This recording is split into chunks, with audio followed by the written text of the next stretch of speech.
ladies and gentlemen, boys and girls, and of course, all the days and thems around the world. I'm Ashton Gene Lewis. This is the Broke Boy Sports Podcast. It is the 1 hour or less special. We'll see how that goes today. I think we only went 30 minutes over last week, so the week before that was like 45. But I promise, as usual, I've watched every single play from week 5 of the NFL season, and whether or not I understand them is none of your goddamn business. But I have watched every single play, and here's everything that I saw. And I also add some extra stuff in here. For instance, as the theme song fades out there, I, for instance, have a pick'em league that I'm in, and I have one that's for straight up wins and against the spread. Let me see if I get this correct on the first click. We do. Main scene here. But yeah, I have my pick'em league where I pick money line essentially, and I also pick against the spread. And we're doing pretty good right now in both of the leagues in general. I don't know what my place is, but I've been top 3 all season. 96th percentile on ESPN against the spread, and I went 7-6 this past week. So I should tell you about how bad everybody else is doing. I went 6-7 in the straight up portion of it, and it was the 70. That's good enough to be in the 72nd percentile overall, is what my overall score is for. I will say the last couple of games there have been some really close games, plus some pretty big upsets in terms of like what we thought was going on as the season is unfurled. But speaking of the season, let's talk about week 5. As usual, we have everything organized into the 5 categories. The snooze fest category, those are the games I found to be the most boring, hands down. Some of these games I unfortunately had to watch live as my girlfriend and I sat on the couch. I will say this, I had a real sleepy Sunday, y'all. I'm not even gonna lie.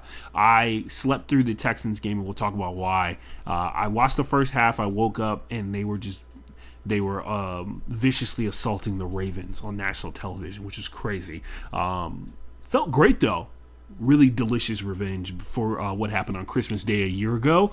And what else? What other game did I fall? Oh, then I fell asleep during Sunday Night Football. Sunday Night Football was kind of boring for me. Then I went back and I watched the replay, and I realized that I missed a really good game. There were 5 double-digit comebacks that happened this past weekend, which was pretty awesome. We'll talk about every single one of them because some of them fell across a bunch of different spectrums. But let's talk about the snooze fest category. Those are the most boring games. I think I have it in this order. Heartbreakers, those are the games that actually break the hearts of the fans and sometimes the players if we're at a certain point during the season. And for one of those teams, I think that point during the season has come. We'll talk about it when we get to it.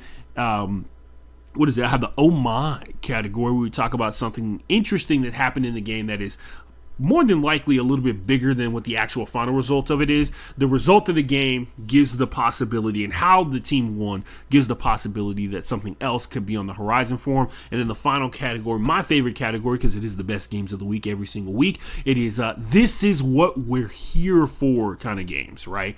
The games that create fans, the games that are the reason that the fans who currently exist continue to watch football, the games that were so good it didn't matter what team you rooted for, that you should have watched and should have enjoyed it if you claim to be a person that enjoys football. We'll take it from the top, though. What does the counter say? So we did a 4-minute intro. That's pretty good for me, I'm going to say, personally.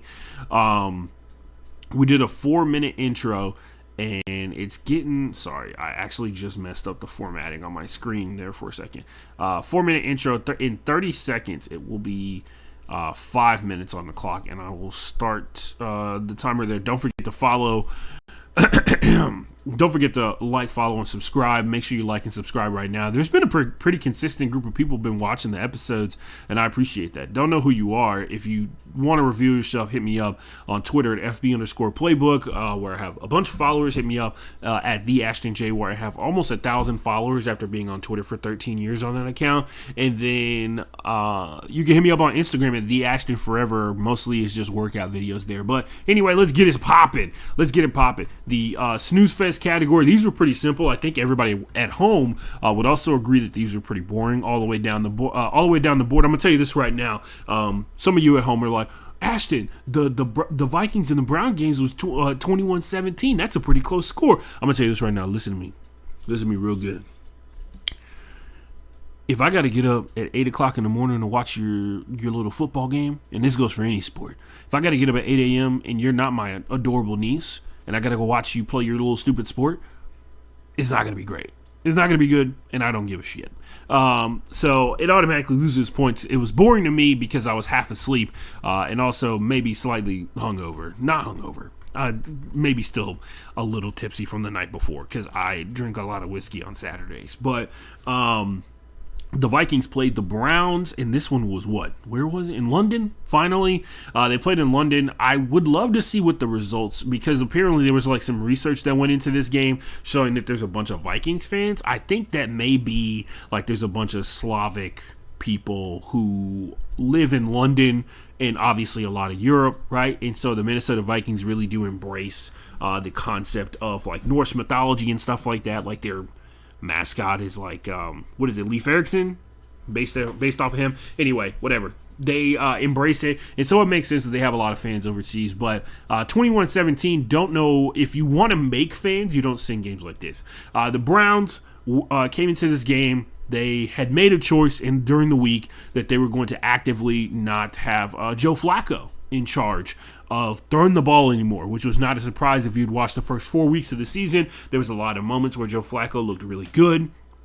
As a matter of fact, he looked so good in certain moments that another team has decided they would trade for him. And now Joe Flacco is probably going to be starting for the Cincinnati Bengals this upcoming Sunday. Yes, that's how bad it is. We'll talk about Jake Browning and what happened to him in his game a little bit later, because it didn't make snooze fest.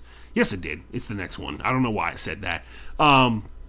21-17, Carson Wentz went out there. There was a lot of sketchy offense. Mostly, it's so weird in a lot of these cases, because if there was ever one quarterback that maybe KOC can't get to adjust to his entire system and all that kind of stuff, I wouldn't be surprised if it's Carson Wentz. Carson is definitely like a go down with my own type of ship kind of player, because he does consistently try to be adventurous in the same exact way almost every single time, and it does backfire in his face almost in the same way every single time. Once the turnovers start getting in the mix and you got Carson Wentz at the quarterback position, that's when you got a real problem. Unfortunately for Carson, the Cleveland Browns find themselves to be a team that has a really, really good defense. They got a good chunk of pressure up front, and I think that was, you go into this game, obviously your point is to stop Jordan Mason, their starting running back, and they kind of did that. The only problem was it took a little too long for the rookie quarterback to kind of piece it together, but you could see progressively throughout the game that he was kind of like, it was kind of clicking here and there. There would be a couple of plays, that would work, or there'd be like one play, one bad play, one good play, right? And when it comes with the Browns, the skill position players are there. We've already confirmed it based off what we've seen from Joe Flacco. Joe Flacco was able to squeeze a lot out of these skill position players for the Cleveland Browns. And I expect Dylan Gabriel to do the same, because it felt like he was pretty confident towards the end of that matchup. And honestly, if they had like a little bit more time, they probably would have won that entire game. But that's all I got for that one. I'm not going to go too far in depth in it. The Minnesota Vikings continue to survive without J.J. McCarthy. Allegedly, he's coming back this week. We'll see. And then when he does come back, like, what do we really expect? Like, this is clearly a playoff caliber team that is in a very difficult division that just so happens to have a little bit out of conference, a little bit of non-divisional schedule that is pretty nice to them. You know what I mean? Like, they figured it out, man. Like, early on in this season, I wouldn't say they've been exactly tested, which would have been nice to have J.J. McCarthy out there when they were playing against, who did Isaiah Rodgers beat single-handedly? I forgot. It seems like all the games, they seem so distant, so long ago, and when they were really just like last week. Moving on, the Detroit Lions played a football game, and the Cincinnati Bengals were there sometimes. Not going to lie, the Bengals had a decent start to this game, and that is really good, especially considering that we know that the Lions don't pull any punches when it comes to playing offense, right? Like, we know when they go out there, they're not pulling off the gas until they score 40, especially when it is a team that well, I guess they wouldn't be a factor later on in the season because they're an NFC team or whatever. But they just don't pull it in punches. They're averaging almost 40 points a game. They scored 37 in this one, so they didn't pull any punches, which means that the Bengals defensively actually are for real this year, which is so ironic. After the terrible year defensively they had this year, they come back with the relatively same staff, and they're better than they were last year, like ridiculously good. They gave up 37 points, but you'll see why it was a problem. You'll see why that wasn't necessarily the case. This would be a playoff team, and Joe Burrow was the quarterback for it. But they don't have access to him because of choices that were made personally by other people, and then Joe Burrow having his preseason injury leak over into the regular season and then becoming the whole season injury. Very, very dangerous combination with him. But the guy stays hurt, lower body stuff all the time, which is mostly because he spends a good chunk of his time running for his life when he's behind that offensive line. But for as good as they started, eventually we did see Jake Browning go out there and do the thing. He was throwing an out route to Jamar Chase, the devil's route, as I like to call it.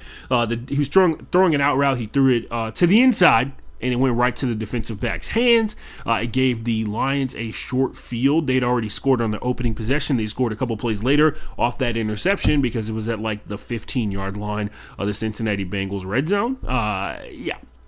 So they're up 14-0. The possession after that, the Bengals are backed up into their own territory. Like Jake Browning is literally snapping the ball, and in his drop back steps, he is inside of the end zone. And we think initially Aiden Hutchinson's got a safety. They call a holding penalty on Terrion Arnold, which is a good factor because like if Terrion Arnold is holding Jamar Chase, Jake Browning probably can't throw him the ball. Terrion Arnold later on in the next play, like I said, who would have thought the hansiest guy, the guy who literally, as he was drafted, they were like, if they can figure out how to stop him from grabbing so much, he'll be a great player. Unfortunately, he actually ends up getting hurt in this game and doesn't come back into it like late in the second half. Next play, Terrion Arnold swats down the pass that is intended for Jamar Chase. And then the pass after that, he almost intercepts Jake Browning.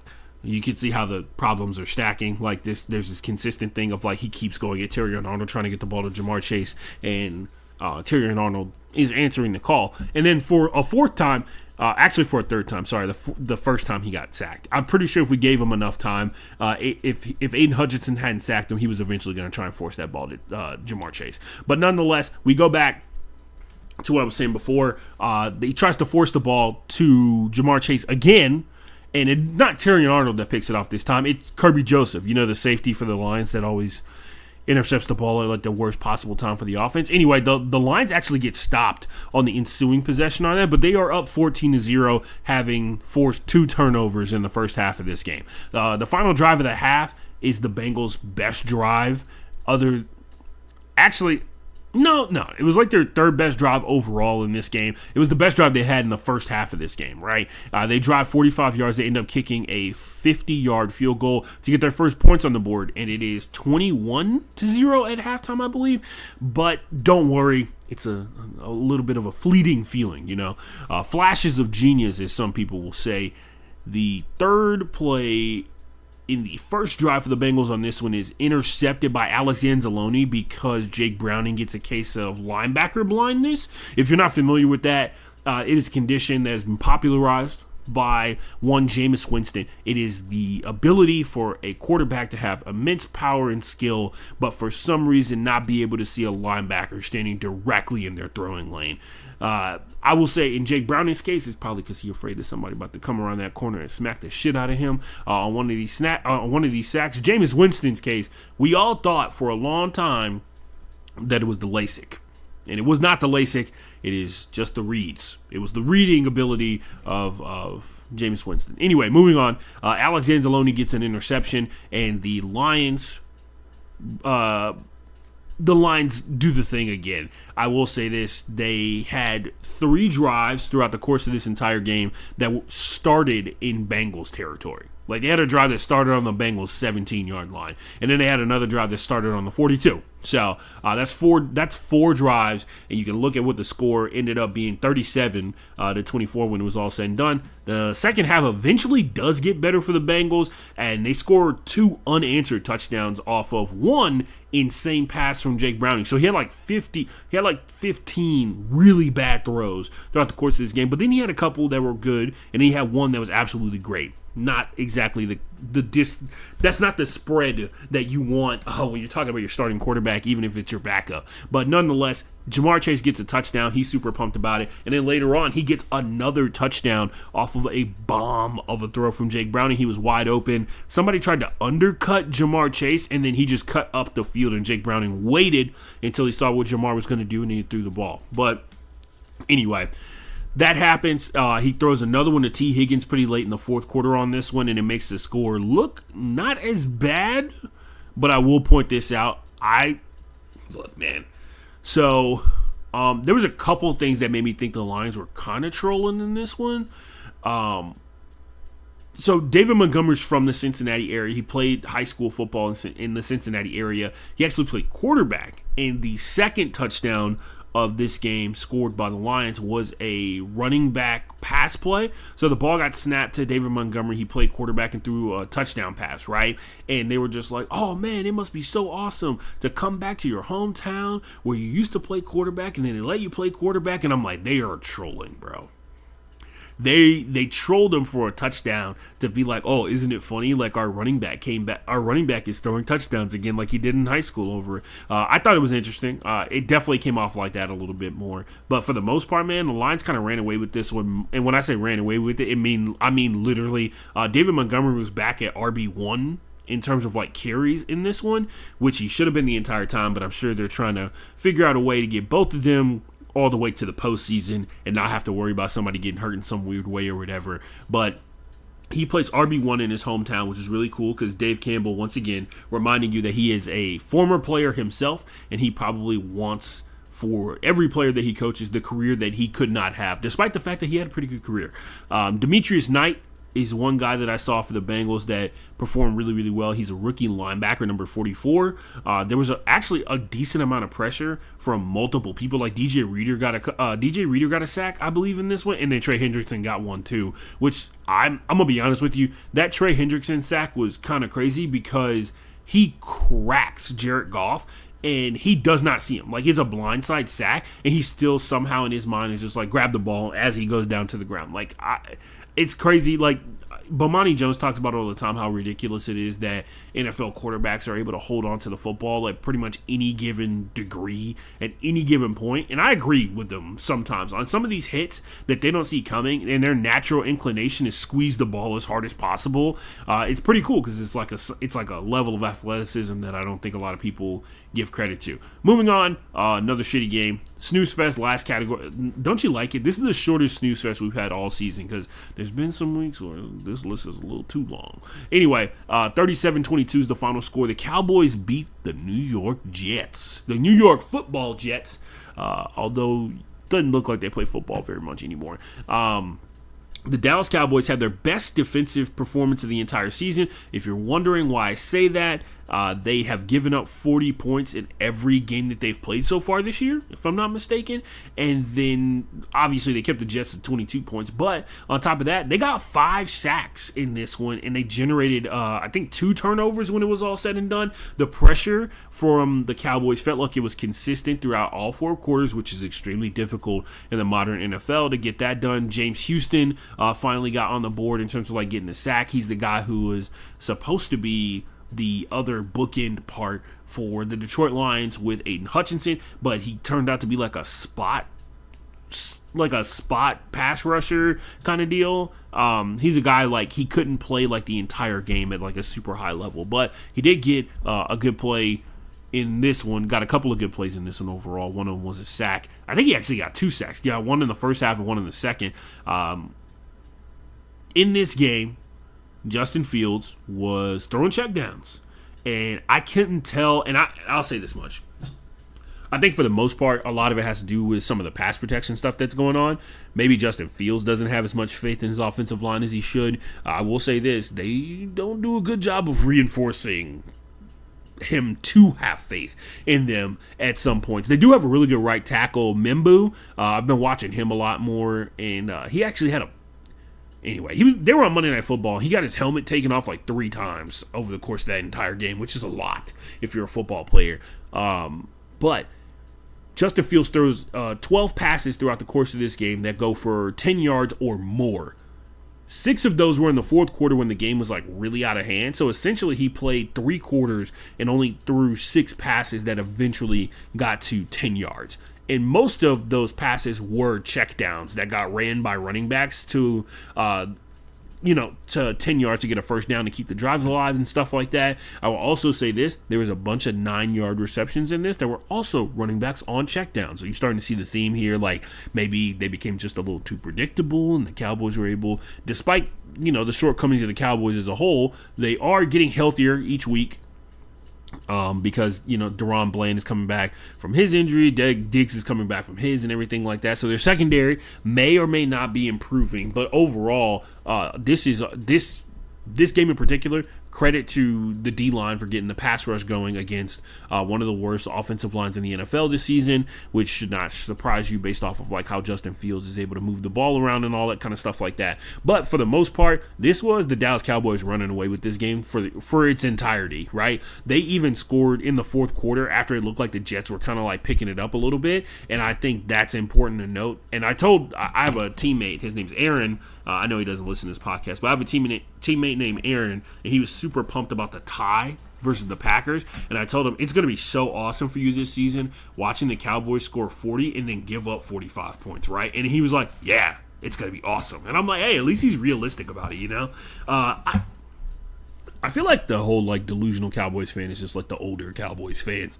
And I think they do it to be annoying. I don't think they actually believe it's their year.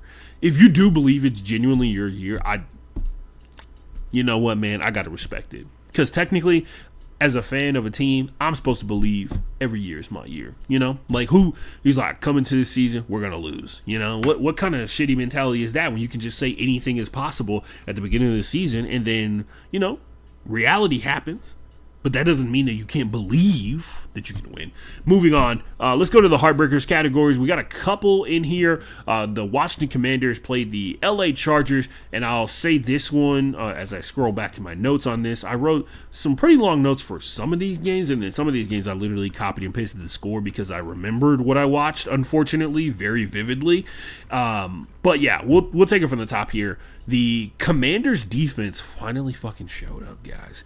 This is the lowest point total that they've held a team to, I want to say in like 15 games or something like that. But yeah, 10 points from the LA Chargers, who we got to have a conversation about.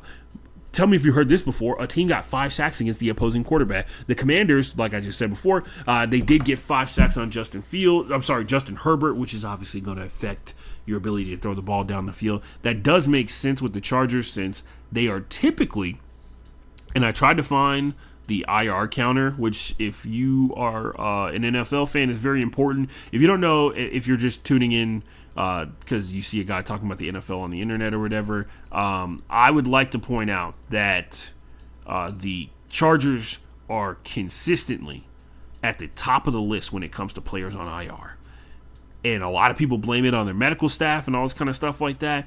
I don't know what it could be. Maybe it's just too pretty in San Diego all the time. But they are typically in the top 5 or in the top 3. I know they give the Tennessee Titans a run for their money. And the Titans one year had like a full roster's worth of dudes that were on IR at one point throughout the course of the season. Like 53 separate guys that ended up on IR, and one of them, they had the people come off and all that kind of stuff. But it was pretty wild.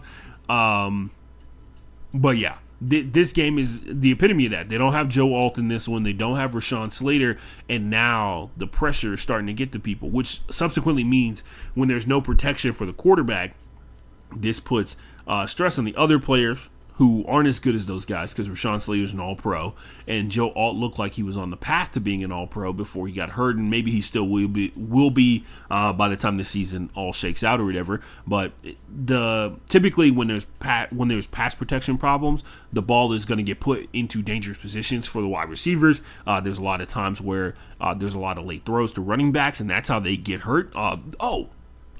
Plot twist. I said that because Amarian Hampton is now on IR because he got his ankle rolled up. So it looked pretty bad when you watched it. But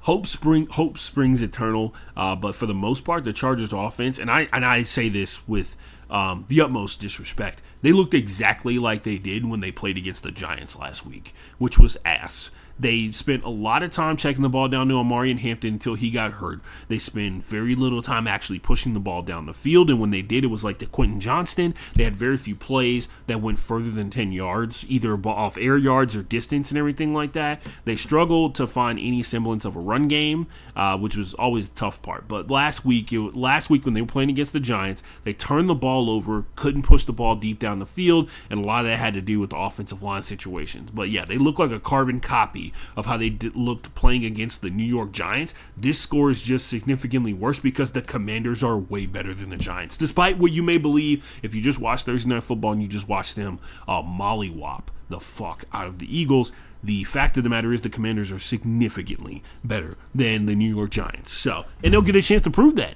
because they're in the same division. I said division, right. It's an offense dependent upon checkdowns. And then you combine that with the fact that they have offensive linemen who are because they actually got one of their guards hurt in the course of this game too. So they had a backup guard, they have a backup left and right tackle in, right? And they end up in situations like this. One of their drives early on in the first half, Trey Pipkins gets called for back-to-back penalties. So he gets called for false start, which happens. He's an offensive lineman. He's a tackle. I think Pipkins is playing left tackle.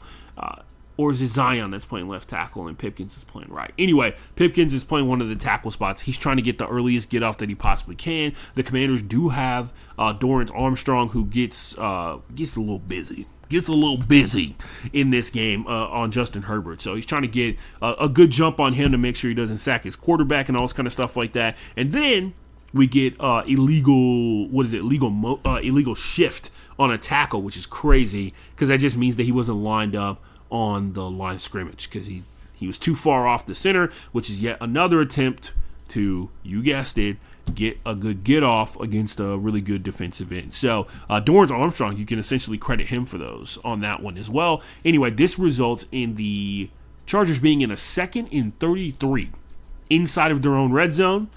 And as you can imagine, that drive does not go well. They end up having to punt the ball away. You combine that with the fact that later on in this game, Quentin Johnston fumbles the ball. Then there's an interception in the end zone from Justin Herbert as well. You get 10 points in 4 quarters, and you get absolutely smoked by the Washington Commanders.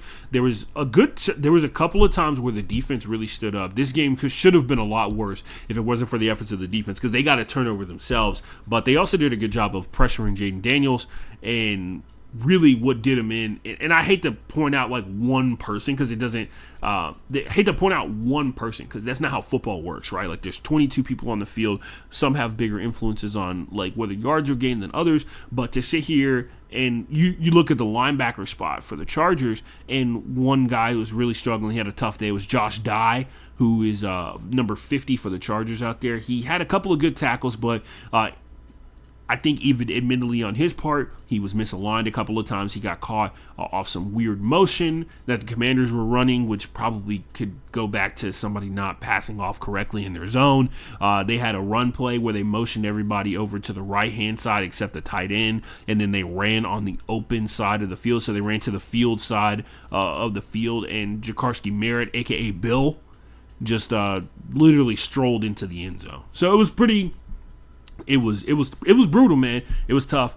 It was tough out there for a linebacker. That's why Denzel Perriman's coming back from IR pretty soon.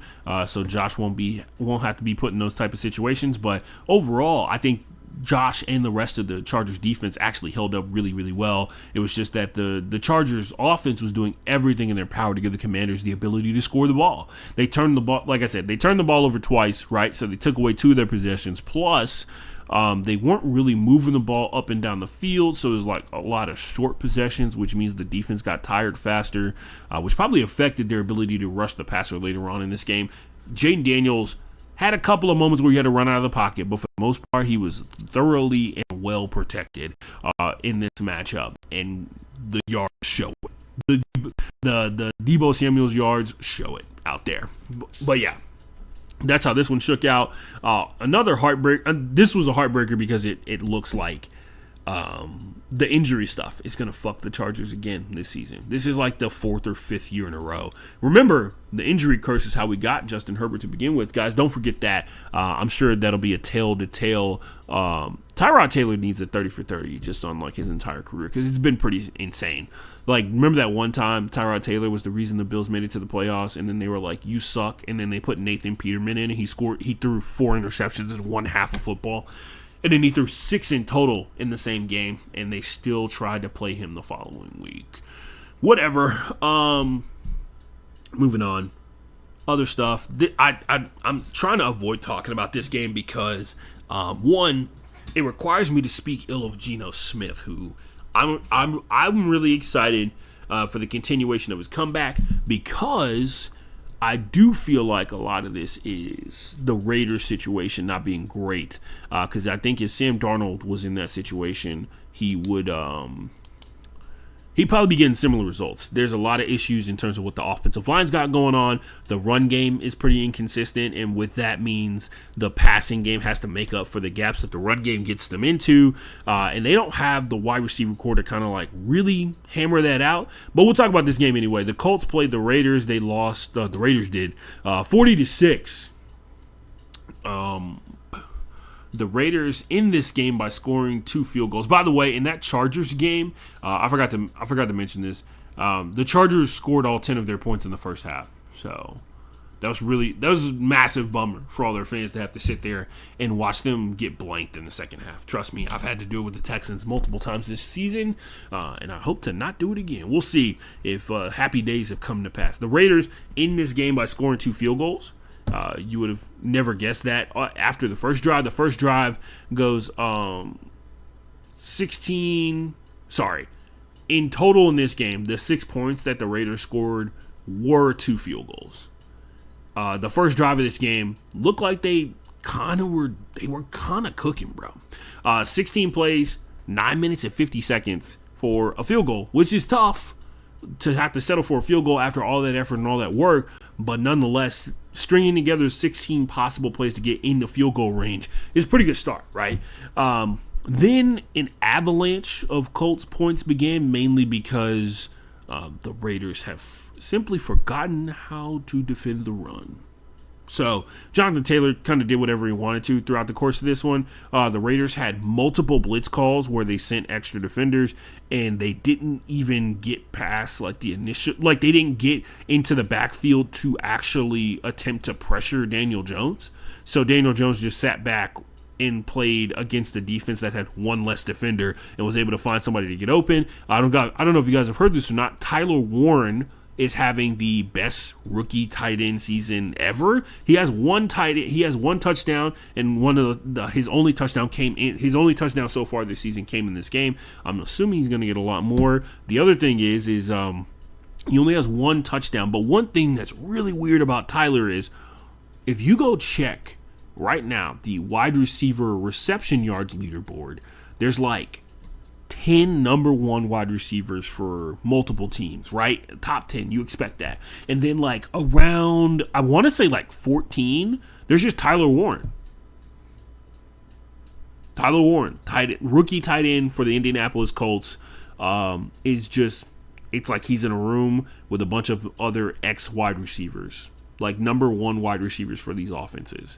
And it's kind of crazy. Anyway, he's just a rookie tight end. He's just balling, bro. Just balling out. Anyway, the Colts block a punt. I really wish we had like a button where I could just be like, special teams. Anyway, Special teams, special players, special plays. You know the drill. But yeah, special teams rears his ugly head again this week. I feel like it's kind of tamping down a little bit, but we'll see. But this time they block a punt. The receiver inside they get the ball. They recover the ball inside the Raiders' 20-yard line, so inside the red zone, and they take 6 plays and they score, and it's 14-3, which isn't that bad until they score like 4 unanswered touchdowns. The Colts get a TD after another Geno Smith interception. He has 9 in total this season, which I think is by far number 1 in the NFL, which is saying a lot because Jake Browning's out there, just out there in the plains of Cincinnati, Ohio, playing football. But yeah, he's got almost 10 interceptions through five weeks of NFL football. His second interception in this game was due to some confusion from a young wide receiver by the name of Deontay Thornton Jr., who I think is actually really good. I've seen him make some really good plays, especially like kind of in the red zone. He's massive, like as a wide receiver, but there have been multiple times where he has run the wrong route, and he gets upset with himself about it. But most of the game was the Colts doing whatever they wanted to. Daniel Jones is out there slinging the thing again, mainly because the Raiders couldn't generate any pressure, and that's saying a lot because they have Max Crosby. But yeah, they were running all over the field. They did a great job of distributing the ball. I will say this, it didn't look like A.D. Mitchell got any snaps, which is kind of a bummer. This is only his second year in the NFL, but last week was pretty rough for him with the wiping away of 2 touchdowns technically, because he got the holding penalty that took away a Jonathan Taylor touchdown, and then he yeeted his own touchdown out of the back of the end zone. It happens though. Hopefully he gets back out there on the field. But Josh Downs, Michael Pittman Jr., they're doing just fine without Alec Pierce in the mix as well. So you have to imagine maybe they'll improve when Alec comes back. But Tyler Warren, Josh Downs, Michael Pittman Jr., and then Ashton Doolin, who for a long period of time was just like the 7th-string wide receiver on this team. I remember just because okay, I'll admit it. Every year, I check to see if there's anybody in the NFL with the name Ashton, just to see. There used to be this guy who played for at the time, no, they were called something else at the time. The Commanders nowadays is what they would be called. And his name was Ashton Yabuti. Like literally Yabuti was his last name, and I'll never forget that. Anyway, shout out to Yabuti out there. Ashton, fellow Ashton somewhere. Really talented football player. With a really unfortunate last name. Anyway, moving on. The backups are into the game, and I actually skipped a bunch of it. We got somebody in the chat. Hold on. This could slow us down a little bit. Here, what you do. I don't really have a fan base, my man, Jacob. I'm actually recapping the entirety of Week 5 of the NFL season. So I just recap like what happened in every game. I watch every single game, every single play of every single game, and then I talk about what I see. So and react to it and kind of recap like what happened in the actual games and talk about what's consistently happening. I told myself I was going to make an episode about how we're 5 weeks through the season, and now it's like the quarterly review type of thing. And I'm still good. I can do that. I can still do that on Monday. But yeah, thanks for dropping in, Jacob. Like and subscribe if you like what you see, man. What's your fan base? Hit me up in the chat. But yeah. Most of this game, the Colts were just absolutely bodying them. I don't even have a really good way to describe it. It just wasn't fun to watch this game. It almost ended up in snooze fest, except the score was so massive that, and I'll be honest with you, this very easily could have just been 40-0. It was just sad. The Colts scored, I want to say like 6 times before the Raiders got into field goal range again to kick a really long field goal to make it 40-6. So, yeah. But late in the fourth quarter with the backups in, the Colts had Anthony Richardson in. He caught his own deflected pass and then ran forward for like 4 yards for a first down. It was pretty funny. You should go check that play out alone. That is the only play in this game that, unless you are a Colts fan, you are going to enjoy. I thought that was pretty cool. Other than that, the Raiders get washed, bro. Moving on, this one is in the heartbreaker category because of the Miami Dolphins. So, and I think it's, you know what, I'm not going to take any credit away from what the Carolina Panthers did in the second half of this game, and I will tell you this much, the Carolina Panthers have a really bad habit of only showing up for the second half of football games, and for a lot of teams in the NFL, it's not going to end well for you when that's your existence. The Dolphins 24. Carolina Panthers 27. First off, the Dolphins have Matthew Judon on special teams, and I do not understand why. If anybody, thanks Jacob, trying to make it. Jacob he said best of luck to you, and I appreciate that. Thought it said best of fuck to you, which is pretty funny. But shout out to you, Jacob. Appreciate that, man. Or ma'am, don't know your gender. Anyway, shout out to you. 27-24 was the final score in this one. Don't understand this one. So if anybody can get to the bottom of it, there are multiple Dolphins fans who have tweeted about it. And I actually tweeted at Jacques-Louis-Jacques, who is Marcel Louis-Jacques, who is the ESPN Dolphins beat reporter. He did not respond to my tweet, which is really disappointing. I want somebody to ask why Matthew Judon, he's been in the league since like 2016. He has had multiple years where he's played some special team snaps, right? Obviously, early on in his career, he played special team snaps at first. Matthew Judon, by the way, is a defensive end who played. He was actually the leading sack getter for the Patriots last year, and he's now with the Dolphins, and he's doing pretty good with the Dolphins as well. But he's got called for a penalty because I think he got called for roughing the kicker last week when they were playing, and then this week he had like multiple actual tackles on special teams, and you can always identify where Matthew Judon is in case you're ever wondering. He usually wears he wears like a 7XL team shirt that has giant red sleeves because he used to play for the Falcons and then he used to play for the Patriots, but now that he plays for the Dolphins, he wears an orange version of it because that's probably the closest color to red because he can't wear red because it's not team colors, right? But he has these giant orange neon sleeves out there. He's a defensive end who's like typically one of the better veteran pass rushers in the league, but he's with the Dolphins this year, getting paid money for sure,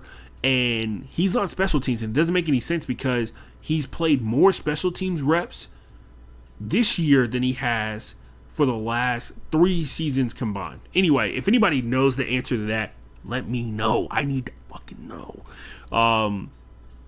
He's had double-digit... What is it? What is this? Anyway, he's had double-digit sacks. Double-digit snaps on special teams in 3 of the last 5 games, or 3 of the 5 games they've played this season. Anyway, this game almost won the Silly Goose Award. And I feel like I should give that award out every single week. The Silly Goose Game of the Week. Anyway, Derek Brown, the Panthers' high-caliber defensive tackle, got a sack off of a terrible combo block. So I am a former collegiate offensive lineman. I played D1 football. Was not very good. Was complete ass. Don't ask me anything other than like actual how to do stuff because I can't I don't have any footage of me playing because I didn't play very much when I was in college. I went to a high school, didn't have a high school football team, and then I walked on at a D1 college and I got moved up to like second string at one point because of injuries. So but I was like third string left guard for a while. Anyway, sometimes when you're pass blocking, somebody's in charge of, and this is typically the center's responsibility, somebody's in charge of taking on the block that is directly in front of the center, and the center is in charge of helping that person take on that block. This is what creates the double team that is so very valuable that defensive tackles are able to absorb. When you're a D tackle that draws a double team, you are one of the most important pieces of how a team can defend the run and rush the passer, right? Because when you draw a double team, it means that the tackles can't get help blocks from the guards, and they get one-on-ones depending upon the situation in a bunch of different ways. Anyway, in the Panthers game, the Dolphins snapped the ball. Their offensive linemen are confused about who is helping and who is the primary blocker, which is a common thing sometimes, especially when you shift coverage, but especially when you don't communicate it before the ball is snapped. So both of them were help blocking each other, which means, and my coach used to say this all the time, if you're both helping, ain't nobody doing shit.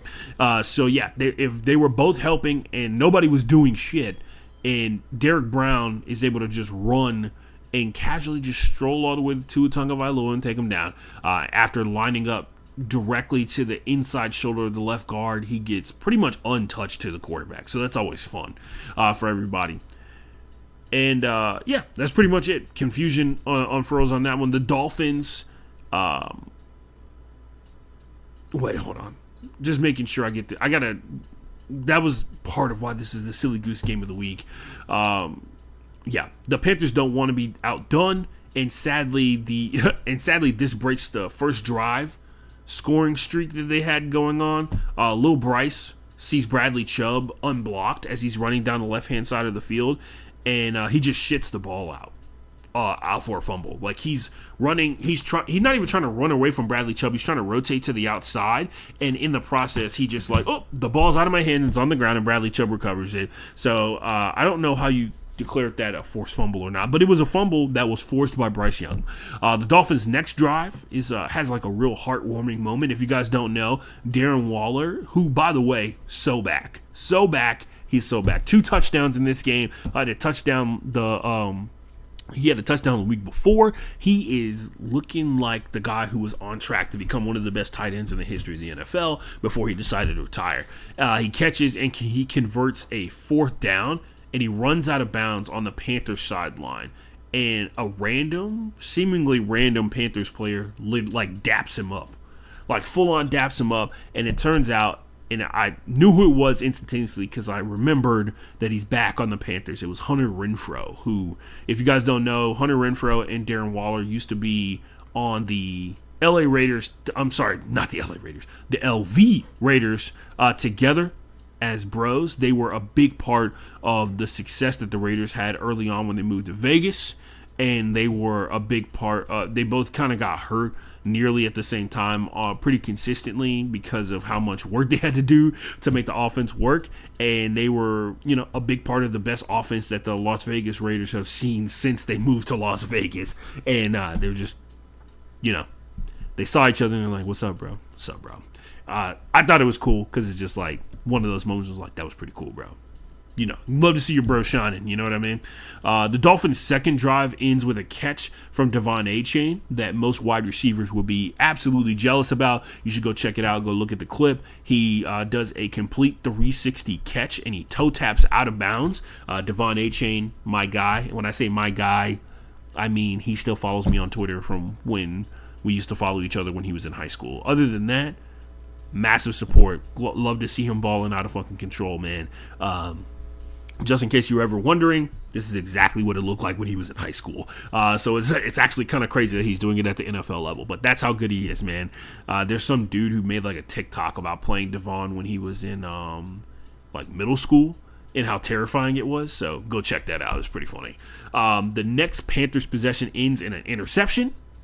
Turns out Tua didn't need fast. He needed big. He gets another touchdown from Darren Waller pretty soon right after this one. It's 17-0 at halftime. Very ominous. But yes, 17-0 at halftime in this one. The Panthers ran 8 plays in the first half of this game, and 2 of them were turnovers. That it feels like you know who's going to win this game, but then you also see like the score like slightly to the left of me, right? He throws anyway. The first drive of the second half is why Bryce Young makes you so mad. Not only like as a Panthers fan, but like a person who watches the Panthers every single week. Bryce Young has these moments where he just plays like he forgot about all the fuck ups that he had before, and he forgot all the whole like I'm really small and I'm kind of scared of some of these D linemen. He just starts dealing the ball. He just starts slinging that thing. He throws 3 dots on this on the first drive of the second half for the Panthers, and he targets different receivers for each one of them, including a touchdown pass to Xavier Legette where he threw it to the outside shoulder of the defensive back, knowing that Xavier was going to be in front and was going to jump and catch that touchdown before the DB could turn around and intercept it. So sometimes he's just like, sometimes he's a tactical genius, and then sometimes he looks like a child in a football player's costume, like as a cosplayer. But yeah, anyway, just like the Cardinals game, there are some diamonds mixed in there, but there's also like a whole pile of shit that you got to dig the diamonds out of. There was a little bit of a punt party towards the middle of this one, the Panthers finally clicked in again on offense after scoring that touchdown from Xavier Legette. Most of it was due to the fact that their run game finally got going. That's one thing that has been universal through any time that the Panthers have looked good this season so far.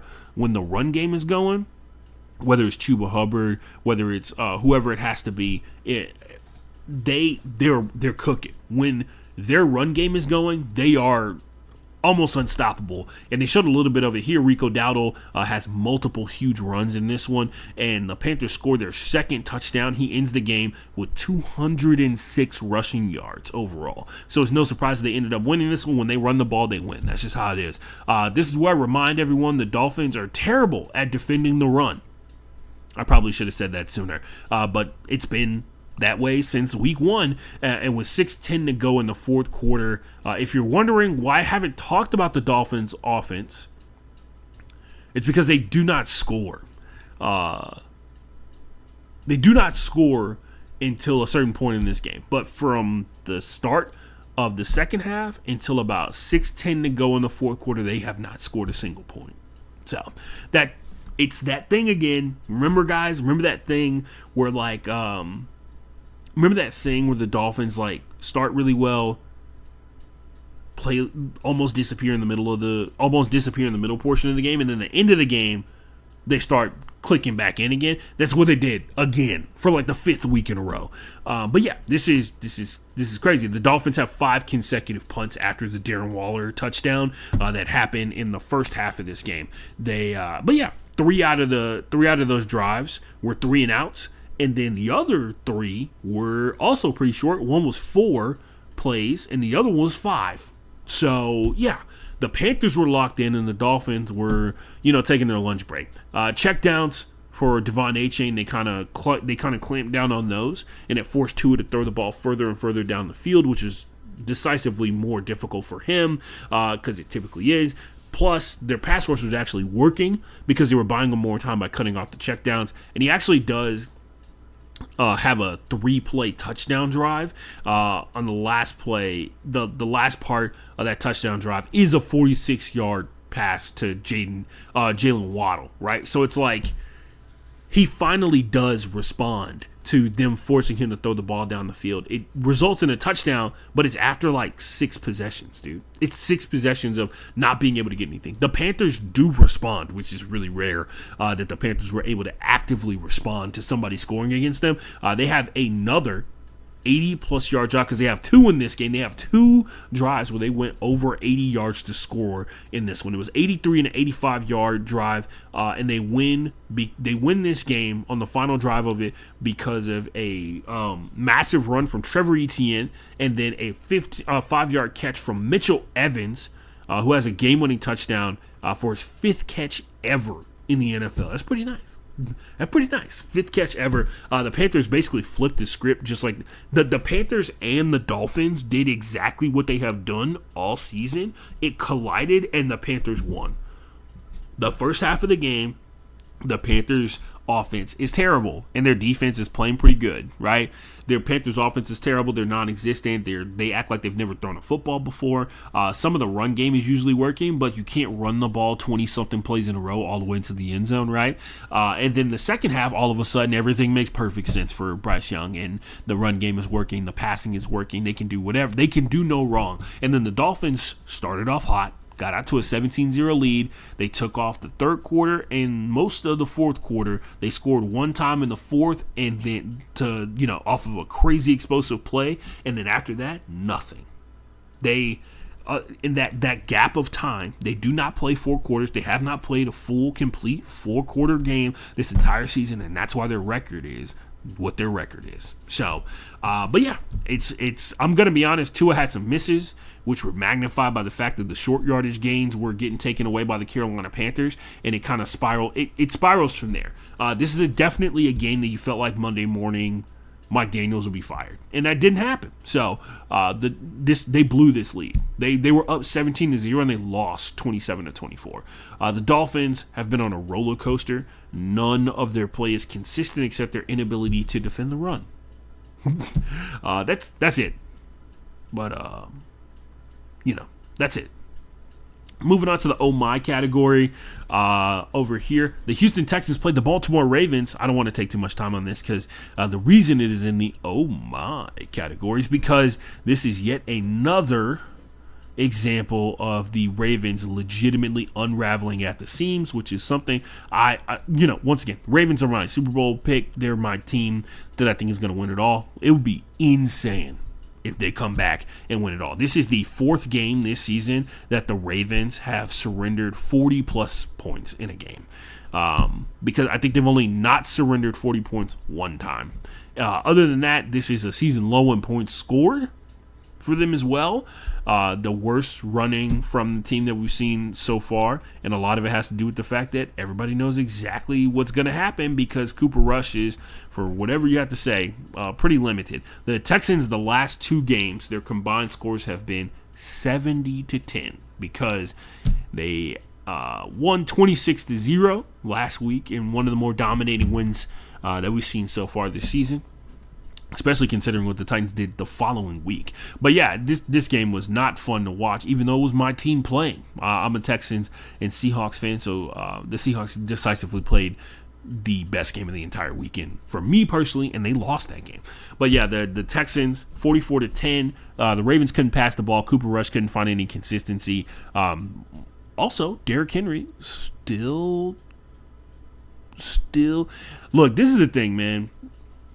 The second that, this whole 2,000 yards thing started happening, and we were talking about, the two of the best seasons that a running back has ever had in the NFL, we knew that the following seasons were going to be bad. It has to be. That's how life works. Balance. But yeah, the Derrick Henry and Saquon Barkley are having terrible seasons. And it's more than likely due to the effort that was put into the season prior. There's no ifs, ands, or buts about it. I will say this. Derrick Henry is having an issue with figuring out where the ball is. Based off what I've seen across the league, I don't know what defensive coordinators are telling people, but apparently everybody figured out how to jar the ball out in the craziest angles possible. There have been some pretty wild, because there's always the guys you should have two hands on it, you should have it tucked between two hands. And I've seen this week alone, two running backs have the ball popped out when both of their hands were overlapping the football. I'm dead serious. And there was a wide receiver who had the same thing happen to him. Quentin Johnston's fumble that he had two hands on the ball and it got popped out. So it's not that. Defensive players are always ahead of offensive players. I'm not going to talk anymore about 44-10. This was clearly a revenge situation. The Ravens historically whooped the Texans' ass for obvious reasons because the Ravens are decisively a way more consistent organization over the decades than the Texans have been, despite all the times that the Texans have been a prominent team in the NFL, right? And last year they played the Texans on Christmas Day for the Beyonce Bowl, and they beat them 41-3. So that was pretty tough. I watched that with my family who don't know shit about football, and they were telling me that the Texans suck, and then inexplicably the Texans win the playoffs. Not inexplicably. Whatever. The Texans win 44-10. Revenge, best served cold. And it was the same differential too, because it was 41-3, I think, was the final score when they played them on Christmas Day last year. Moving on, the Broncos played the Eagles 21-17. This one was interesting on a lot of levels. One, it seems to be a part of what? Okay. Remember 2 years ago when the Eagles won 10 games or 11 games, and then they made it to the playoffs and nobody believed in them, and then they fizzled out?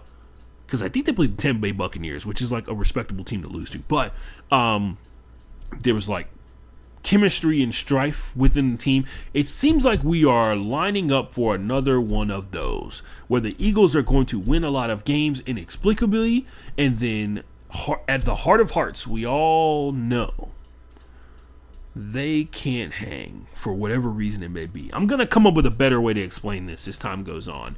And maybe I'll learn a thing or two about why they're not able to run the fucking ball unless Jalen Hurts is the one running it. Or why they can't get the ball to A.J. Brown but can get the ball to Devontae Smith. He had over 100 yards in this game. He actually carried the Eagles on their potential game-winning drive that fizzled out. Two of the best defenses in the NFL, an above-average offense, and the most chaotic entity in all of the NFL played in a football game in this one.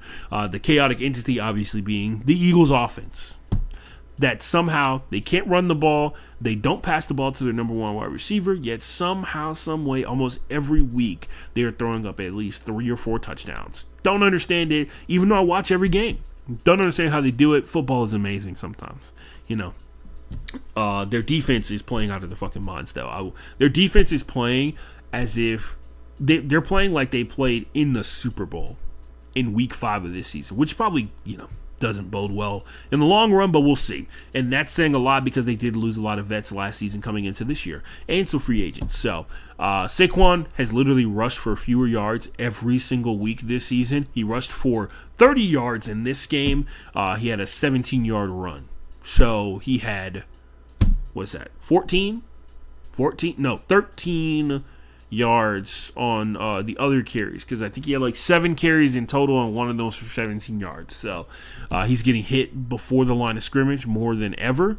Don't worry, he did make up for it. He had a 47-yard receiving touchdown, which goes back into the chaos agent stuff, right? Like the agents of chaos that is the Philadelphia Eagles. The Eagles are up 17-3 very early on in this game, and they are running away with it.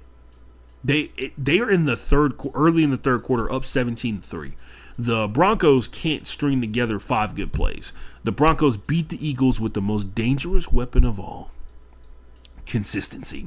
They stuck to their game plan, and eventually everything started to click.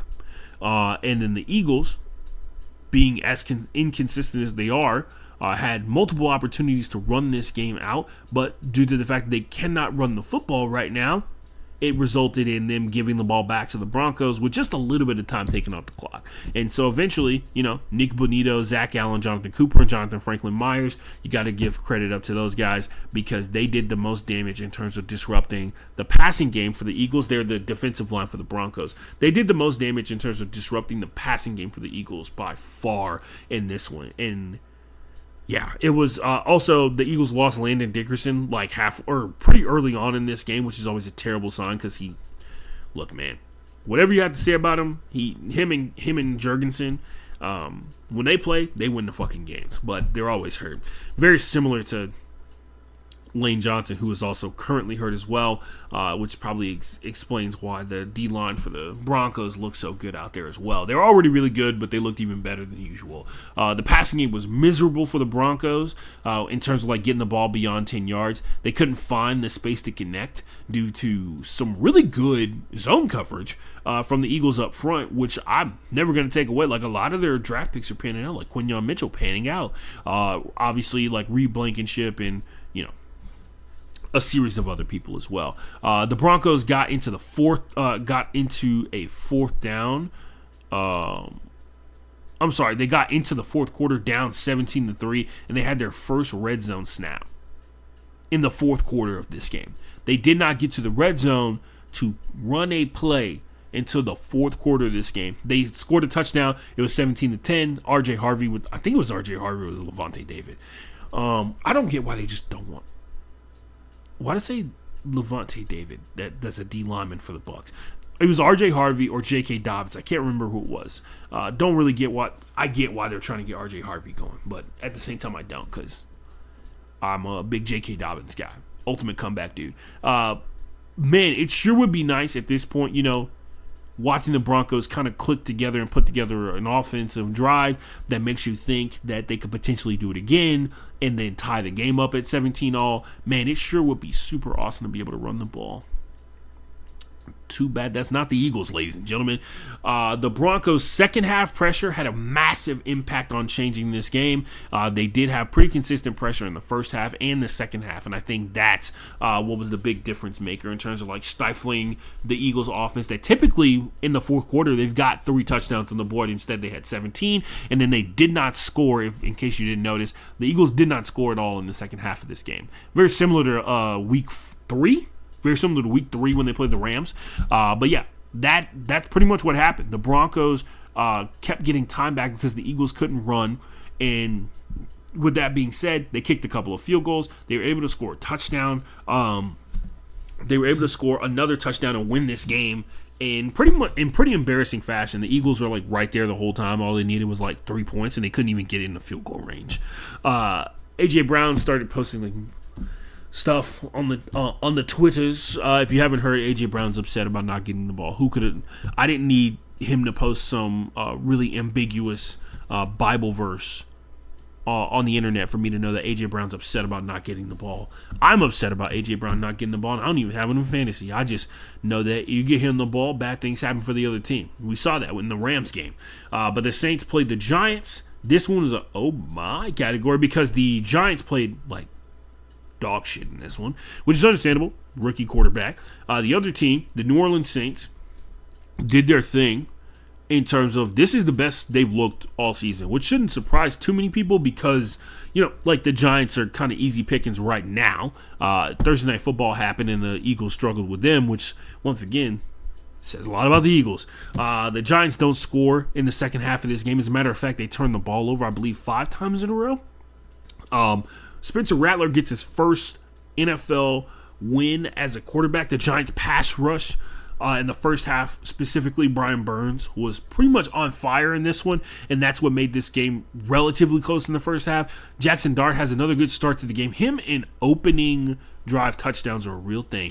He's got back-to-back on those, and I think it was a rushing touchdown too. So he's got a rushing touchdown in every single one of his starts so far this season, which I'm sure makes him real popular with fantasy people. The Saints O-line is still struggling, but facts are, as every week passes, it feels like Spencer Rattler gets better and better at knowing when they're going to fuck up and getting out of the way, and then knowing when they're going to succeed and staying in the pocket, which that's called being a good teammate, right?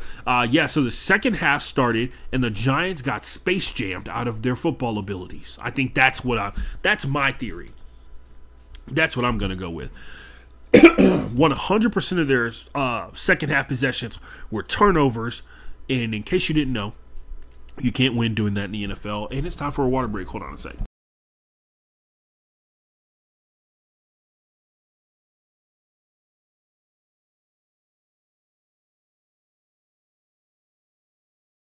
All right, we're back. 100% of their possessions in the second half of this game went to the other team, which, in case you're wondering, that's not how you win football games, giving the other team possessions. Strangely enough, they actually moved the ball better than the Saints did throughout the course of this game. It's just that at key points while they were moving the ball, they gave the ball to the Saints. So the Saints also had 2 of their 5 second half possessions made it into the Saints red zone before there was a turnover, which is so I was saying, I don't know why I wrote my notes that way. The Giants had 2 of their 5 second half possessions overall. Remember, I said all 5 of them ended up in turnovers. 2 of them actually got into the Saints red zone, and then they turned the ball over. One of them actually almost ran back for a touchdown. While the Saints scored 5 of their 10 total possessions, and they missed 2 field goals. So they would have scored if they made those field goals. The first possession of the third for the Giants was the rare turf monster fumble. Jackson Dart's just running over to the left-hand side, and the ball just squirts out of his hand. Very similar to what happened with Bryce Young, except it actually punished Jackson Dart.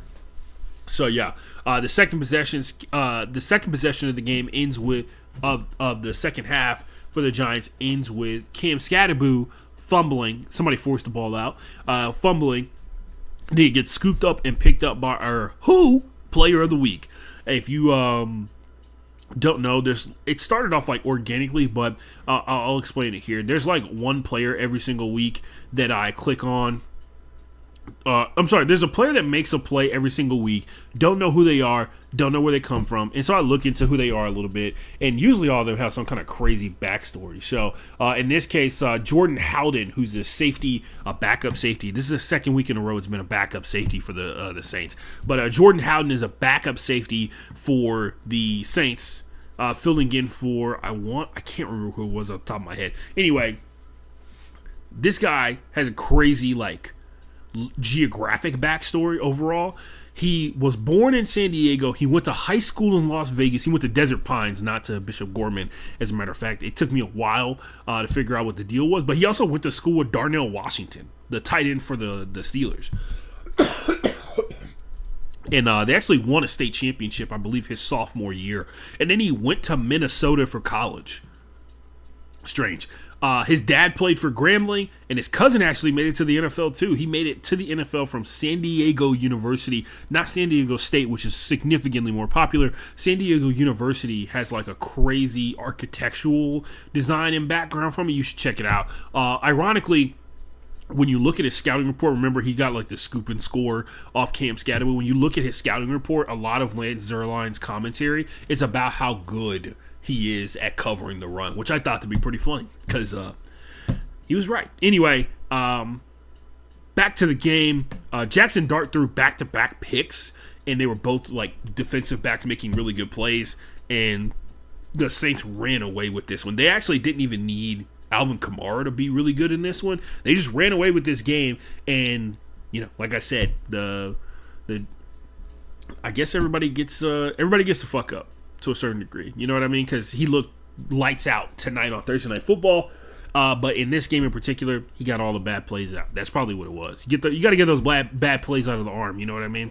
But yeah, Jackson Dart, man, crazy bad game that nobody seems to even remember now, based off what happened on Thursday Night Football. That's how quickly the NFL moves, folks.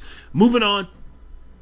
Last category of the night, and we are over, but we're going to try, and we are over our 1 hour, I think. No, we're almost over our 1 hour here. So we'll see how this all shakes out when it's all said and done. Taking it from the top, this is what we're here for category. These are the best games of the week. These are the games that are so good that I personally believe that if somebody watches them or somebody did watch them on Sunday, it made them into an NFL fan. That's how good these games were for me, and I think it is for you. Thursday Night Football was actually great. It may be one of the best Thursday Night Football games I think any of us have ever seen. Sound off, and I'm not talking about the most recent one. I'm talking about the one a week ago.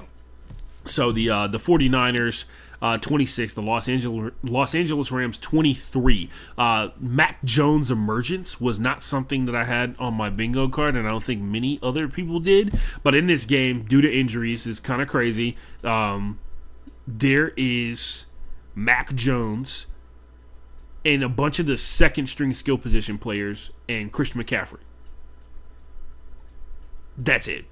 That's what they got on offense. They got Kendrick Bourne, who they had to sign off they had to sign him off the street because of Juwan Jennings' injury, which it feels like obviously Ricky Parasol got hurt last week, but Juwan Jennings feels like he's been hurt since the beginning of the season. And then, of course, like the question mark timeline on Brandon Ayuk. Who knows? The ball movement was surprisingly consistent for the 49ers. They scored in every single quarter of this game, including another touchdown from Jack Tongas. Crazy season that guy's having. If you guys don't know, and I feel like I explain this every single week, but maybe somebody's watching that's never seen it before, Jake Tongas is the new number one tight end for the San Francisco 49ers. And up until this season, I think he had something like 1 catch and 3 targets or something like that. This year, he is the number one receiving tight end for the San Francisco 49ers. He had 0 touchdowns coming into this year. He's got 3 or maybe 4 so far this year. So crazy year. He's been in the NFL this is his 3rd season. So he had 2 years where he just couldn't do anything offensively. And it's not that he wasn't capable of doing it, it's that he was on the Chicago Bears. So the ball movement was pretty good for the 49ers overall. That's something that I personally appreciated about it. But the Rams, surprisingly enough, and this is more of a tip of the cap to the 49ers, the Rams have a specific formula for how they win games, and a lot of it is centered around this one guy doing really well throughout the course of the game. They took Kyren Williams away, and I've never seen that before. He got stuffed at multiple key points of this game, including on a 4th and 1 in overtime that would have helped set up a field goal attempt for them to be able to win, and then earlier on, he actually set up the game-tying field goal for the 49ers, and Yeah, man, he had a season low in rushing yards as well in this game. Like, he was completely taken out of this one. And there were still a lot of moments where Matthew Stafford looked really good at distributing the ball, but when they don't have the run game to back up their ability to control how much time is taking off the clock, they are so much more vulnerable to games like this where they lose to a backup quarterback with every backup wide receiver that they have available too. So yeah, just something to think about, man. Amazing result, especially considering the conditions that the 49ers were in, and it's going to be a huge win because now they have a win over they have a fucking win over the Seahawks.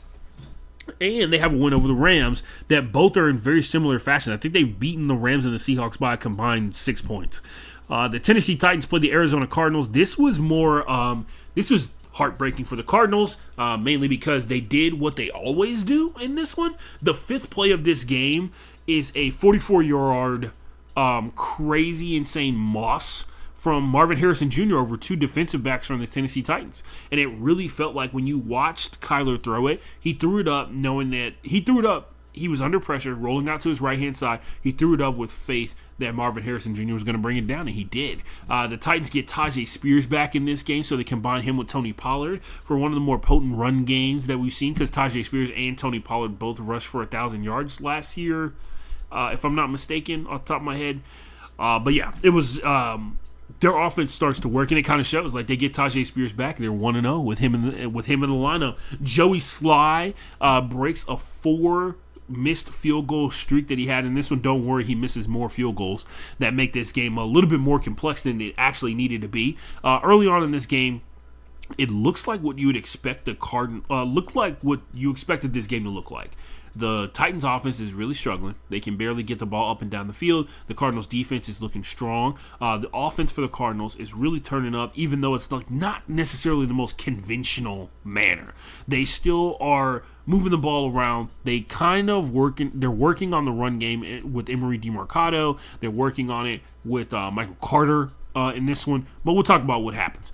They surrendered a field goal on the first possession, and then after that they forced a punt, and then after that they forced a fumble that eventually makes the score 21-3, because the first two possessions of this game the Cardinals score on both of those drives. So they score on the opening drive and the one after that one. That makes it 21-3. They're running away with this one, right? 21-3 is tough for even really good teams to surmount. I would like to remind you that the score for this game is slightly to the left of me. The Cardinals looked a lot like themselves at the end of the Thursday night football game that we saw when they were actually going like blow for blow with the Seahawks. They looked a little bit more like that team as opposed to the team that we've seen leading up to this, where their offense is just kind of like willy-nilly, doesn't really show up at certain points, in particular in the second half. That's what the Cardinals' problem is. They have a nasty habit of, they show up in the first half but not the second. If they can combine with the Miami Dolphins, maybe they play 4 quarters. There's no way that what I just said will come up later, right? The running back rotation for the Cardinals is interesting. They had a key moment in this one that kind of made it a little funny. Halftime of this game, it is 21-6. If you're wondering, yes, that does mean the Cardinals did the thing again where they don't score in the second half.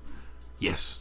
I'm sure everybody enjoyed it because they were at home and there was so many empty seats, despite the fact that they still have a winning record. And you're wondering, oh, damn, the Titans defense, which has played pretty well this season, must have played great in the second half. Not exactly. The Cardinals' opening drive inside of the Tennessee Titans red zone at like the 20-yard line. They are lined up in shotgun formation. The right guard stands up and starts pointing at a defensive lineman moving to basically point out to the ref like that D lineman moved into the neutral zone, and it made me pop out of my stance. That happened. The ref didn't throw the flag because they didn't see the movement that the guard was talking about. The ball gets snapped and it hits Kyler Murray in the head. And it bounces right to one of the D linemen for the Tennessee Titans. So yeah. Yep. That's how their first possession of the second half starts. Great start. And they actually, it was kind of weird. Kyler Murray ended up in the blue tent, like I guess under concussion protocol, even though they kept saying that it wasn't concussion protocol, but even though it looked like it, because the only thing you saw happen is he got hit in the head with a ball. And so, who knows? By the way, Tip Raymond, who some of you guys are big fans of, he went to Illinois. A lot of people really like him. He actually broke his fucking leg in this game in the ensuing drive after the Titans got it. The Titans did not score off of the funny off the heezy from the Cardinals. 2 drives later, the Titans still haven't scored. We're in the fourth quarter at this point. Emery DeMarcado for the Cardinals, running back for the Cardinals, backup running back, breaks free for a 71-yard run. It would have been a 72-yard touchdown run if he hadn't thrown the ball away at the last possible second. So that was tough. That was a tough way to go out. The Titans get bailed out again. You see what I'm talking about? The Titans finally get some juice going. They start deep in their own territory, but Calvin Ridley catches a 47-yard bomb from Cam Ward, right? And 2 good things can't happen in a row. So they do eventually score a touchdown off of this from a rushing touchdown from Tony Pollard, and then missed the PAT. So Joey Sly, I haven't checked. Gotta assume that guy's fired. Gotta assume young Wade Koo's on his way to Nashville. But we'll see. But yeah, that's how they get back into this one. They were down 21-3 at halftime. They just scored a touchdown and missed the PAT. It's 21-9. The Titans get weird for their second TD. The football gods smile upon them, and it's in one of the more hilarious fashions. Cardinals DB catches a tipped pass from Cam Ward. It hits the ground. He catches a tip pass. He hits the ground. Nobody touches him. Then he fumbles the ball away because they deemed it a football action for him to tuck the ball. He fumbles the ball away. It goes into the end zone, and Tyler Lockett scores his first touchdown as a Tennessee Titan. 21-19. See how quickly it unravels in a most horrifying fashion. The Cardinals offense doesn't understand themselves very well. They are not a team that is centered around running the ball, and they try to run the clock out. They are not built that way. They got Will Hernandez back from injury in this game, and it showed a lot in the amount of time that Kyler Murray had to be able to throw the ball and everything like that. But for the most part, they are not a run-based team unless the running is Kyler Murray running away after the pass rush after the pass protection doesn't hold up. I think Cam Ward gets it though. This I've seen, and obviously there's been a lot of evidence that the surrounding cast in terms of like the receivers and stuff like that are not up to snuff to be helping Cam Ward, a young quarterback, acclimate to the NFL. And it shows itself a little bit in this game too, but not enough for them to lose this thing. I think Cam Ward does get it, which is bad because it means that there's 4 good quarterbacks. Well, there's 3 good quarterbacks in Trevor Lawrence in the AFC South. Joey Sly ends a Titans 10-game losing streak off of a field goal on this one. The Titans scored 17 points in 12 minutes and 40 seconds. Embarrassing. Probably the worst loss of the season. No, it is. Without question. It's the worst loss because they lost to the team that hadn't won. Without question. Worst loss of the entire season for the Cardinals. They earned it. Tampa Bay Buccaneers and the Seattle Seahawks, if you have not had a chance to watch this is probably one of the best games of the entire year. Not because of the offense, but both teams played really, really well defensively and offensively. And at one point, both of the teams on offense were in the zone. The Bucs come into this game, they're down Bucky Irving for the first time in I think like 15 or 16 games or something like that since he became like the starter. He's had a 100-yard game every game that he's been in the NFL, I think, because they were on a 14-game streak of 100 yards rushing. That gets broken because Rachaad White does Rachaad White things, which is hop to the outside and sometimes doesn't run the ball really well, but is a good receiver. They are still wearing the vanilla creamsicle jersey. So if you don't know, it's the white version of the creamsicle jerseys that was called the Tampa Bay Yucks.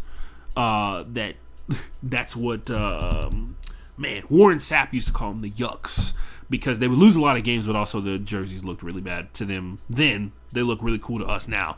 The Seahawks are wearing their 80s throwbacks jerseys that they got like a couple years ago. So this was kind of like a really weird visual to turn the game on for. Really weird uniform combination color too. Anyway, back to the football. Sam Darnold needed to dominate this game for the Seahawks to win, and he almost did it. I'm going to be honest with you, man. There's been most of these games that the Seahawks have played this season have been about the defense playing really well and the run game stepping up big time. And with the Steelers, the special teams. It's a huge game with the Steelers, right? And this game is 14-7 at halftime because the first half of this game, up until the final drive, where they subsequently scored a touchdown, the Seahawks had like 97 yards passing, right? So not a ton in the first half of this one. But the Bucks actually got some really good running from Rachaad White, like between the tackles, which is kind of surprising for me personally because I rarely ever see that happen for him. I will say when it was time for him to run like halfback dive, he definitely ran to the outside and scored a touchdown. Mostly the pass protection has improved drastically for the Tampa Bay Buccaneers, allowing them to throw the ball deeper down the field because Emeka Egbuka he's been having the Rookie of the Year, but he had a performance that is easily, hands down, I think cemented Rookie of the Year for him. Pass protection's better. They played a lot better. They got Baker Mayfield, already a good quarterback. He got more time to dissect the Seahawks zone when they weren't able to get any pass rush going. The Seahawks do have some big injuries on the defensive side of the ball, but not enough to be like, oh, that's not the Seahawks defense, you know? Sam Darnold starts clicking on the final drive before halftime, which is kind of a precursor to everything. It's kind of like when you're watching a movie, when you're watching like a boxing movie and there's like a flurry of blows right before the first bell rings and it kind of gets you a little pumped up or whatever. Sam Darnold starts clicking on the final drive before halftime and it ends with a laser beam to JSN for a touchdown, and it was easily the best drive that the Seahawks had in the first half of this game. I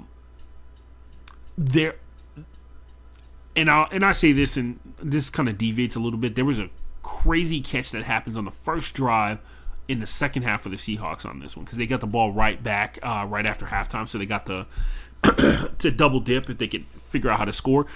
Derek Young, who is a swole as fuck wide receiver, like legitimately the swollest wide receiver I think I've ever seen other than T.O. Check it out. Check him out. He's listed as a wide receiver. He looks like a tight end. That's how swole he is. But yeah, go check it out. He had a play where he mossed a Bucs defensive back. A flag was thrown, and I realize now that my brain is reset from the default of every holding call is against the offense because there's been such a big emphasis on defensive holding this season that a lot of the time when they say holding, I have to take an even longer pause. And then they point at the defense and I get pumped up. I just remember I thought they were going to wipe away Derek Young's crazy catch that he had on that DB because of holding. And then he said against the defense. And I was like, oh, the elation I felt was amazing. The Seahawks get back-to-back touchdown drives that was separated by halftime in this one. So the lead sits with them at 14-13. We're in week 5 and I'm pretty sure, like I said before, Emeka Egbuka is the Rookie of the Year. He really got loose once Reek Woolen, who actually got hurt in this game for the Seahawks, so injuries piling up, actually got hurt in this game. Once he was on the sidelines injured, that's when we saw a lot more of Egbuka doing crazy stuff. They also got a lot of help from Tez Johnson. If you remember him, he was a University of North Carolina wide receiver who had a tough time transferring because of rules, even though we lived in a transfer portal era. He's also weighs 105 pounds. That was a hyperbole, but he weighs something like 150. He weighs like the same thing as Tutu Atwell, which I think is like 120. And he plays wide receiver in the NFL, but he's not like freakishly fast. He's not like a 4.3 kind of guy. He runs like a 4.5. And the Seahawks score 5 consecutive touchdowns off of 38 plays, by the way. Crazy work they put in for this one. Crazy work that the Seahawks put in this game to be able to go out there and lose by 3 because the Bucs scored 3 straight touchdowns, which means if you're a fan that was watching this game, between the two teams, they scored 8 consecutive touchdowns, which is super rare, especially if you're a fan of a team like the Panthers or the Saints. Or you know what? There's a long list of teams, and you know who you are. Whatever. Sam Darnold continues his complete reformation, because this is the first time I was sold on Sam Darnold. I knew he was good. I knew he had gotten better from what he was when he was with the Jets. Everybody gets better once they leave the Jets. Come on. It's not that special. But he looked really good. This is the best I think I've ever seen him look as a quarterback in the NFL, even when he was with the Minnesota Vikings, which is saying a lot. But his connection with JSN is ridiculous, man. It felt like he could do no wrong. Like, it felt like both he and Baker Mayfield and JSN and Emeka Egbuka and every other wide receiver on the field was in the zone, and the defenses were just kind of like their victims at that point for both sides. The Bucks tied the game up with 35 with less than 2 minutes on the clock, and the Seahawks have the ball deflect off of their their right guard's helmet, and somehow Levante David, and I shouldn't be surprised by this because he's Levante David, that's what he does. He catches a ball without seeing it, kind of. He looks over his shoulder and he sees a ball deflected off the helmet of a guard, and he sticks his hands out and the ball goes like right into his hands. And I think that's more of a product of how stupidly smart he is and athletic he is for him to be able to go out there and get that. Anyway, that was an insane game, an amazing game overall. It is subsequently followed up by a game that was amazing towards the end, but its impact on the league, I feel like, is what made it a lot more exciting. It was the Patriots versus the Bills. 23-20 was the final score in this one. Don't know why I have it listed as Monday Night Football. It was not. It was Sunday Night Football, and I slept through half of it. But the Bills got to wear their icy white uniforms. If you're familiar, everybody got like new Rivals uniform, or a couple of teams got Rivals uniforms this year, and the Bills was in all white uniform with silver numbers that had silver trim on it. And Mike Tirico hated it during the broadcast because he was having a tough time identifying players as the game was going on, because white on silver is just a really shiny, glaring spot when they're under field lights, which they were because it was Sunday Night Football. So that was fun for everybody. The first half of this game, there were 4 fumbles. Yeah, it was kind of crazy. Josh Allen got the ball popped out. He fumbled. Ramondre Stevenson, repeat offender, eventually fumbles again in this one. And this is what I say, give credit to him. He did have both his hands on the ball. Somebody punched in at a weird angle. And then Antonio Gibson, who is now on IR, he fumbled because he got his leg messed up. And then Keon Coleman. I think it was Keon Coleman or it was Curtis Samuel. I couldn't tell because of the fucking numbers on the jersey. But I think it was Keon Coleman that fumbled. He eventually ends up with a touchdown catch in this game, which means, hey, Josh, maybe throw the ball to him more. Not that I'm personally invested or anything like that in Keon Coleman's success as a wide receiver for fantasy purposes. But Keon Coleman also is actually really good. Joshua Palmer, Keon Coleman, and Curtis Samuel with Shakir has been pretty good combo wide receiver wise. I want to say one of the better wide receiver groups they've had since Josh Allen got there. But yeah, we'll see as time goes on. They didn't look great in this one. Most of it was due to the fact that they kept giving the ball to the Patriots. Most of the first half was about the defenses, a lot of really good coverage over the middle in particular. It seemed there was a lot of passes that were on the edges, on the frayed edges of the zones and stuff like that, and then the D linemen were just going off. I think Josh Allen got sacked twice, and Drake May got sacked twice, and both the times that Drake May got sacked, it ended the drive, essentially. The final Bills drive of the first half ended by... The final drive of the Bills in this first half was ended by, you know that guy, Milton Williams, D tackle for the New England Patriots, who's been tearing it up this season. I think he's already got his career high in sacks so far. So it's pretty awesome. But he's been killing it this year. He's been a big part of why the Patriots have been so successful up front. The score is 6-3 at halftime. I know, exhilarating, right? After the Patriots actually put together a pretty strong drive but ran out of time, they had to settle for kicking a field goal. But I think if they had literally 1 second left on the clock when they kicked the field goal. If they had all 4 of their downs, because they were on second and goal, but they ran out of time because of how they got down into the red zone. But if they had all of their downs, they probably would have scored, and it would have been 7-6. But Turns out that doesn't matter in the end. Anyway, overall, the Patriots defense did it again. They looked pretty good in most of the games they've played this season. But in particular in this one, they forced 3 turnovers. One of them, by the way, was by Marcus Jones. He intercepted Josh Allen. If you don't know who Marcus Jones is, he's the punt returner for the team. He actually had like the best day ever in Patriots punt returner history last week. And I think he's got like the most, I think he's tied for the most punt return touchdowns already in Patriots history. So, but yeah, this game was really won by the Patriots defense because they kept taking away possessions away from the Bills, and because there was a lot of times where the Bills stepped out there and they were moving like a machine. They got down, they were chewing up yardage, they were cutting like a hot knife through butter type deal. One other thing that was really crazy, and maybe he'll win Comeback Player of the Year. I don't know like how that really works in the grand scheme of things, like who's in competition for it, because I feel like it's just him. It's Stephon Diggs and Nick Chubb, because Stephon Diggs went the fuck off in this game.